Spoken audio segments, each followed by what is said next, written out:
ആ മച്ചന്മാരെ നമ്മള് സ്റ്റെയർ കേസിന്റെ ട്യൂബുടെ കാര്യം ചെയ്യുന്ന സമയത്ത് പലർക്കുള്ള ഒരു പ്രശ്നമാണ്. നമ്മളിപ്പോ ഉദാഹരണത്തിന് ഇപ്പൊ അടിയിൽ നിന്ന് ആയിരിക്കും ചിലപ്പോൾ അതിന്റെ ഫേസ് എടുത്തിട്ടുണ്ടാവുക, ന്യൂട്രൽ ചിലപ്പോൾ മോളിൽ നിന്നായിരിക്കും ചിലപ്പോൾ എടുത്തിട്ടുണ്ടാവുക. അപ്പൊ അങ്ങനെ വരുമ്പോൾ എന്താ വെച്ച് കഴിഞ്ഞാൽ മോളിൽ നിന്ന് ഐസൊലേറ്റർ ഓഫ് ആയി കഴിഞ്ഞാൽ ഈ പ്രശ്നം വരുന്നതാണ്. അത് ഇല്ലാതാക്കാൻ വേണ്ടത് എന്താ ചെയ്യുന്നത് വെച്ച് കഴിഞ്ഞാൽ നമ്മൾ ഇപ്പൊ എല്ലാ വീടുകളിലും ഇൻവെർട്ടറിന് സെപ്പറേറ്റ് ന്യൂട്രൽ വലിക്കുന്നുണ്ട്. നമ്മൾ ഈ സ്റ്റെയർ കേസിന്റെ ലൈറ്റ് എപ്പോഴും ഇൻവെർട്ടറിലാണ് വരിക. അപ്പൊ ആ പ്രശ്നം വരില്ല കേട്ടോ. അപ്പൊ ഈ മാസ്റ്റർ ഒക്കെ ഉണ്ടെങ്കിൽ നമ്മൾ ഇൻവെർട്ടറിലല്ലേ കൊടുക്കുക.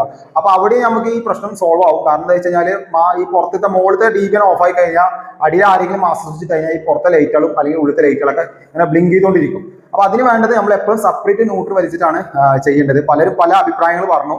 അപ്പോൾ ശരിക്കുള്ള അത് നമ്മൾ സെപ്പറേറ്റ് ന്യൂട്രൽ വലിച്ചിട്ടാണ് ഇത് ചെയ്യേണ്ടത് കേട്ടോ. നമ്മളന്ന് DBയുടെ കാര്യം പറഞ്ഞപ്പോൾ DB തലകുത്തനെയാണ് വെച്ചിരിക്കുന്നത് എല്ലാവരും ചോദിച്ചത്. നമുക്ക് LNDയുടെ DBയിൽ നമുക്ക് ഏത് ദിശയ്ക്ക് വേണമെങ്കിലും തുറക്കാൻ പറ്റും. കാരണം നമുക്ക് ഇവിടെ ചുമരിന്റെ എൻഡ് ആയതുകൊണ്ട് നമ്മൾ ഈ സൈഡൊക്കെ തുറന്നു വെച്ചിട്ടുണ്ട്. 2-4 സ്ക്രൂ ഉണ്ട്, നമുക്ക് ഏത് ഭാഗത്തേക്ക് വേണമെങ്കിലും സെറ്റ് ചെയ്യാം.